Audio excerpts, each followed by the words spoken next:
রক্ত বাড়ায় লাল শাক। লালচে গোলাপি লাল শাক হিমোগ্লোবিনে পূর্ণ এই শাক আমাদের দেশের অতি পরিচিত শাকগুলোর মধ্যে লাল শাক তৈরি করে সবচেয়ে বেশি রক্ত।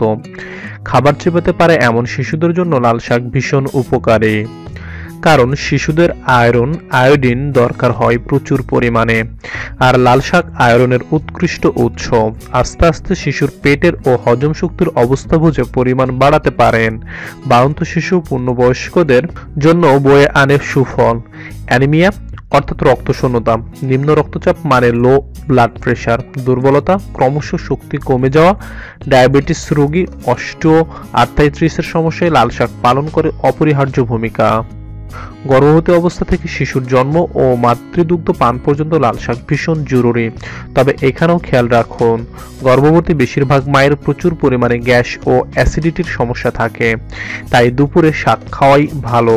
কারণ ইন্টেস্টাইন অর্থাৎ খাবার হজমকারী জরুরি নারী বিশিষ্ট অঙ্গ অধিক রাতে কাজ করে না, সকাল থেকে রাত পর্যন্ত সচল থাকে বেশি, আর রাতে শাক পরিহার করাই ভালো। মেনোপজ মানে মাসিক চিরতরে বন্ধ হয়ে যাওয়া। মেনোপজ হওয়া নারীদের হাড় দুর্বল হয়ে আসে, ত্বক ও চুলে আসে বৈরী ভাব, ভঙ্গুর হতে থাকে নখ, শরীরে দেখা যায় আয়রন ও ক্যালসিয়ামের ঘাটতি।